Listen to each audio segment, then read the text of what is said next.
Well, welcome back to the Ropes Family Podcast. It's been a pleasure. This is, I think, episode number 24. We're almost a quarter to 100. I can't believe that we've been doing this for 24 episodes. But I'm so glad you guys are listening and following along with us. But here we go. Today we're going to be talking about friendship. So, Courtney, what is a friend? Webster's defines a friend as someone who accepts you unconditionally, helps you grow, supports you in tough times, and increases your ability to love yourself. That is a good friend. I got a friend in Jesus, so you got a Please friend get that stuck in my head again. However, that's Yes, VBS. that was right. It was VBS. Oh, man.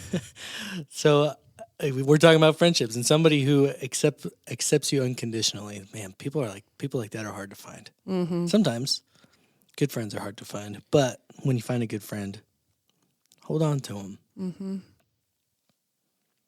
So to start this out, does God care if we have friends? I mean, is that something important to him? We have Jesus. Yeah, we've got Jesus, right? And so, but I think, Jesus had friends, right? True. And so I think it's good that we should have. I think God does care that we have friends.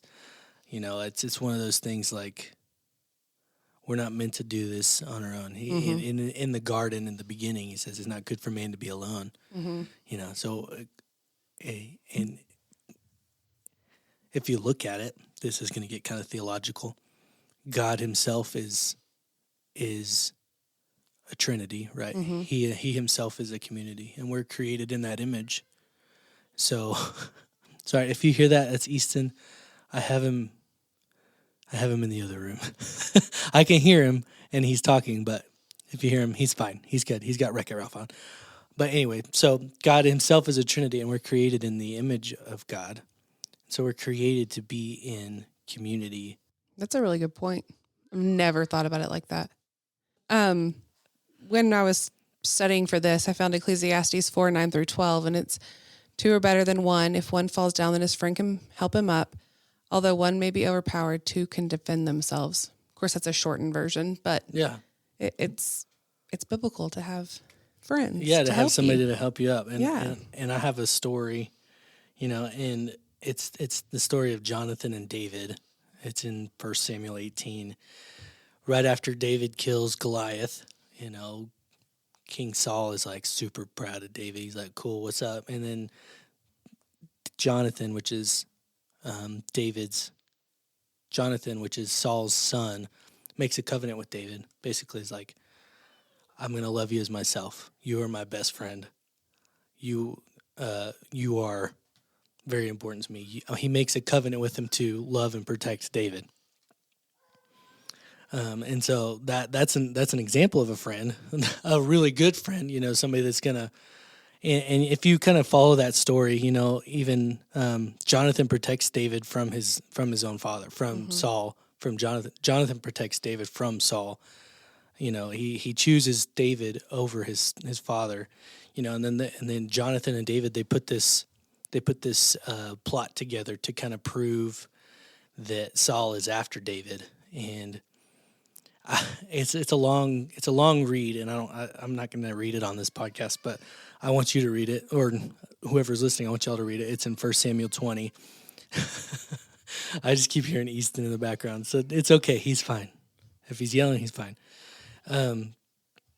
But so there's this story. So David is supposed to go and eat with King Saul, eat at the king's table, and David says, "I'm gonna not go." And we're gonna gauge Saul's anger from that, and if Saul gets angry and wants to kill David, then we know that Saul is after David. But if Saul doesn't really care that David isn't there, then we know that Saul's not after him. And so God uses Jonathan to protect David. God uses their friendship to protect David, because God's got a big plan for David. He's in the bloodline of Christ, right? Mm-hmm. So it leads all the way down. So God is protecting David through Jonathan, through his friendship. So talking about Jonathan and David, it's important the types of friends we keep. If we don't keep friends that are like-minded, like us, and Christians, and leading us towards Jesus and not away, then obviously we can be misled. And in 1 Corinthians, it says, do not be misled. Bad company corrupts good character. Yeah, it's so important, the quality of friend that we have. Because like you said, like it's one of those things, like your friends can make or break you, you know, just like Jonathan could have chose not to make a covenant with David. Right. And the story could have turned out much differently. I'm sure God had a plan for that, but you know, the friends that we have can kind of determine a lot of our future and a lot of our lessons in life that we learn, you know, and sometimes it's better to have better friends and learn that way instead of learn the hard way with bad friends.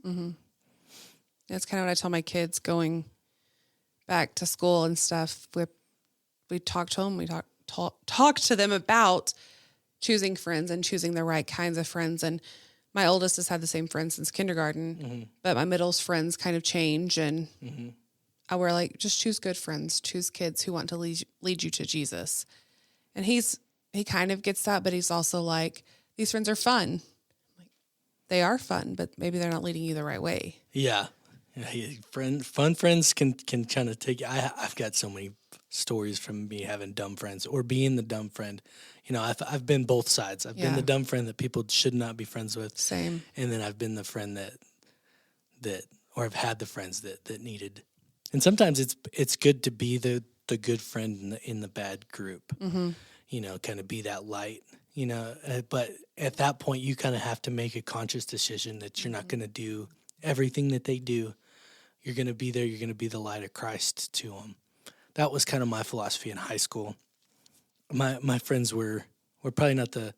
If you guys are listening and you guys are my friends, you guys know what we're talking about. You guys are probably not. You weren't the best friends to be around, as far as like the debauchery that took place. But I chose to live differently than that. You know, I chose to kind of to let Christ determine my steps in those friendships, not necessarily let my friends determine those. I mean, it didn't go perfect every time. Sometimes I was right there in the debauchery of whatever dumb stuff we're doing, skateboarding or dangerous I'll put it that way, dangerous skateboarding, or the way we were driving or doing dumb things in high school. What a high school boy does, you know. I don't want to get too much into that, but you know, you've got to choose your friends wisely, or you've got to make sure that you are being the good friend to kind of rein things in when they get too far away. And I think that God uses our friendships to protect us and to make us stronger, just like David and Jonathan, and kind of going back to the last podcast where it says apes together strong. Still haven't watched that movie? It's a good one. You should. You know, it brings up the Bible verse in Proverbs 27:17 says, "Iron sharpens iron as one person sharpens another." You know, it's important that we have those friendships that make us stronger, that push us in the right way. And community is important to the believer, like we talked about earlier. And I think we've said that in the community podcast is you know, deep friendships, they guide us through the trials of life. They help share the burdens of life or the good times of life that we have. In Galatians 6, verses 1 and 2, it says, "Brothers, if anyone is caught in any transgression, you who are spiritual should restore him to in a spirit of gentleness. Keep watch on yourself, lest you too be tempted, but bear one another's burdens, and so fulfill the law of Christ." So just like we just talked about with me and my friends in high school, you know, keep watch on yourself, but bear their burdens, be alongside them, go alongside them, because community is important, and we grow through community, and it's important to have like-minded friends, like you've said. And I think with the iron sharpens iron, I had a friend in high school that wasn't afraid to come to me and tell me, you know, that I was being misled. And I was hanging out with not the wrong crowd. It was just a different crowd. And they were listening to some pretty bad music. And I of course, was too. And so my language started suffering pretty greatly. And she took me to Sonic one afternoon and she was like, hey, since you started hanging out with these people, you started listening to this type of music, your language is terrible. She's like, do you think God wants you talking like that? And I was like, oh, wow, that hit me hard. And that she had the guts or the love for me to come to me. I mean, I still respect her so much for that. Yeah, and you had the relationship to where she could do that. And you know, it's coming from a place of love and not a place of judgment or whatever. Yeah. Because, you know, she's a good friend. She was still my friend, even when I wasn't acting my best. She still loved me and stood by me, but she definitely called me out and said, it's got to change. That kind of reminds me back in high school again, I was very impressionable. So I would kind of take on the characteristics of whatever friend group I was around. Allison was like this too. She hates when I share that, but she kind of went through all the major cliques in high school. Like one year she was like kind of hung out with like the gangster rap kids. And one year she kind of hung out with like the skater kids, and then one year the preppy kids. And then the last year she was like she hung out with the FFA kids. Like she has all the wardrobe for every year of, which is funny. That's you know, awesome. You know, like every year she kind of just morphed into, she's trying to fit in different places, and she would kind of take on the characteristics of her friend. I would do the same thing. I'm not Allison. I know. I just added you in front of everybody. Sorry. But it's the same with me. I would kind of take on the characteristics of my friends, the jokes, the mannerisms, because I was very impressionable and just trying to figure out who I was. And it took me kind of growing out of that a little bit. And when I got older, to figure out that who I was actually wasn't who I was. It was me trying to be like these other people. And it took a long time and the right kind of friends to guide me and show, hey, that's not you. This is you. This is what I've seen in you. This is where you can be, and to kind of push me into who I am today, you know, mold me a little bit more. Well, we've talked about this a lot, but why is friendship so hard as we get older? Like, how can our kids have 50,000 friends and we have like 2? Maybe have a friend. Yeah. You know, I think that, and I've told you this, that Allison and I, we've been praying for some cool neighbors. We've got a lot of houses kind of right next to us that are being built and being sold or whatever.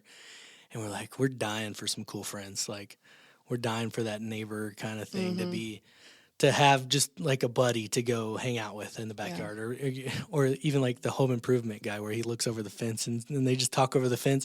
I would love that. Just like me and a buddy just kind of chilling. And so it's hard to find friends because we're so busy, right? And we've got 1,000 things going on. We're always in the car, taking our kids somewhere, here, there, or we're at work, you know, like there's lots of things. And I think that another aspect of that is you got to kind of make friends where you are too. Like our kids are at school. So of course, and there's a billion kids at school. So of course they're going to have all these friends because they're at school with their friends every day.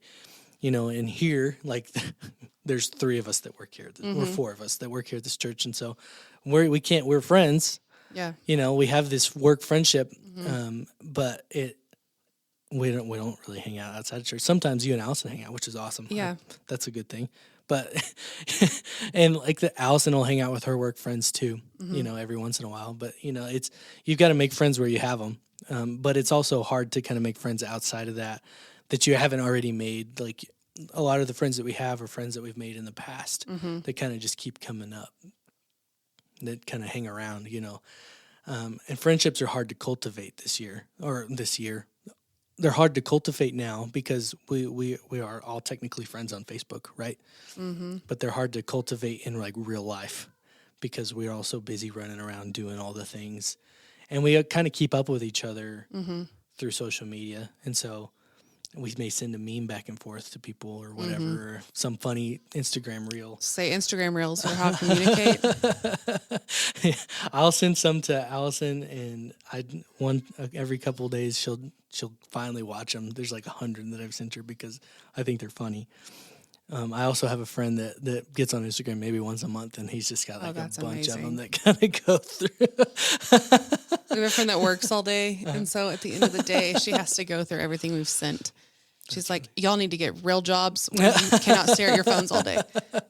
Nah. Now, I will say I talked to a mom yesterday that's daughter was new at the school she's at, and she said their daughter had a hard day and she was having trouble making friends. And she said, as adults, we fear rejection. And she said, but usually kids will just be like, oh, they don't like me. Okay, I'll move on. But at her age in junior high, it was hard. And I said, that is a huge thing, especially for women. Oh, yeah. Rejection. If I put myself out there and I want to be your friend and you're like, I don't think so. Yeah. Then that's hard. Well, and a lot of that, especially if you're new, like people are looking at you. Yeah. And so like they're judging you by kind of like, oh, I think I can, by the way you look, I probably could be your friend, or we aren't going to get along just because, and there's so much of that going on. Like there was a lot going on when I was in school like that too. Like I would judge people by their shoes. Like I'm like, I could be your friend because I know what kind of shoes you wear. Like if you wore like cool Nikes, I'm like, I'm probably not going to be your friend. But if you wore like skater shoes, oh yeah, we're probably buddies. Friends. We could definitely do that because we're into the same shoes or whatever. That shows how shallow I was, of course. I think we were all shallow in high school. And just kind of learn. You just kind of learn. And now a lot of my friends wear different kinds of shoes. Actually, when I'm with a lot of my buddies, we're all wearing basically just Vans. So technically, you and Ben could be friends because y'all have the same. We shoes. literally have the same shoes, same pair. Yeah, Allie told me that the other day. She said, yeah, "My dad has those shoes." Thanks, Allie. Yeah, but like the fear of rejection thing, like, and that kind of comes with everything. Really, that you can be rejected in anything. But as far as friendships, how I wanted to ask, how do you make good friends? I think you start by being a good friend. That's true. And so like, be the friend that you want, be the friend that you need, and the friend that you need will come to you. Like. Sometimes it just takes being the one that makes the first move, or just saying, hey, come hang out with us. Come, hey, do you want to come do dinner? Or, hey, do you come sit with us at lunch or whatever? Just be the friend that you want, and hopefully the friend that you need comes through. My friends explain my friendship as an outdoor cat. Sometimes you see me a whole lot. Yeah. And I want to be right with you. And sometimes you won't see me for a whole week. I'm there. See signs, but you may not see me. So they always make fun of me for that because they're like, wow, I talked to you 50 times last week and I haven't talked to you in 3 weeks. I mean, last month and I haven't talked to you in 3 weeks. And I was like, yeah, it's pretty much how I am. Yeah, and I think that's how a lot of people are. It's not just like, and it just kind of shows how busy and how everything is in the stage of life that we're in. It's tough to maintain friendships because you're trying to maintain children being alive. Yeah. 15 sports and stock shows. Yeah. Yeah. And so like, and that puts us, and that's part of being a parent is you kind of put yourself to the side and your relationships with other people to the side. But as my kids get older and need me less, it's when I've noticed how much I do need friendships because when they were or toddlers, babies, all of that stuff, you're so in, like they need you. To stay alive. Yeah. Now my kids can actually keep themselves alive. Yeah. So I'm like, oh, I haven't talked to anybody today. Yeah, I'm alone. My kids are all in their rooms. Yeah. I want to talk to someone. Yeah. So. And it's not, and spouses can't always fulfill that role. No. Like a buddy, like I try to joke with Allison like I wouldn't, like a day, and she's just like, this is the stupidest thing that I've ever heard or seen that you're doing. Why are you doing this? But other times Allison and I get along great, and we can kind of fulfill the roles that we need to be. You're friends. It's just a different friendship. I'm not going to girl talk with Ben. If I try, he's like, huh? Why are you talking about that? Why do you care about that? It's important. Yeah. Spill the tea. Yeah, I don't care. Like, did you see blah, blah, blah? And he's like, no, I don't even have social media. Okay. Never mind. I'm not talking to you anymore. So, yeah. One thing that I try to do is I try to look for older friends, friends that can like speak advice into me, like look people I can learn from, and I learn from a lot of people, like Donovan specifically. Like I learn a lot from Donovan just from being around him, or a lot of other minister friends that I've been around. I learn from them. I watch them a little bit closer than I think they realize. And I kind of learn how they do things and, that's the iron sharpens iron. Those are the iron that I want to be sharpened with. It's not just like and I also want to be that iron for other people, right? I want to be the one that kind of helps bring them up, but I also need to be sharpened as well as doing the sharpening. It's not just like a one-way transaction. It's God designed it that way for us to learn and to teach others and to invest in others. So do you have a family challenge this week? Yes, actually. Okay, let's hear it. Okay, well, I challenged my Bible class on Wednesday night with this, is to make a new friend this week. Your first week of school, or you're back at work, or whatever it is, befriend someone that maybe doesn't have a friend.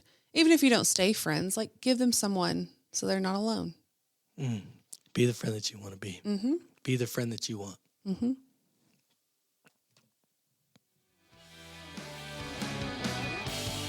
Well, that's all we have for this week. Thank y'all for listening. We really do appreciate it. Sorry it's a day late, but it's the first week of school, and we're just trying to keep up. So I'm not sure if it's going to be on Friday next week or Thursday next week. We'll figure that out, but it'll be one of the 2 days. We'll talk at y'all next week. Peace.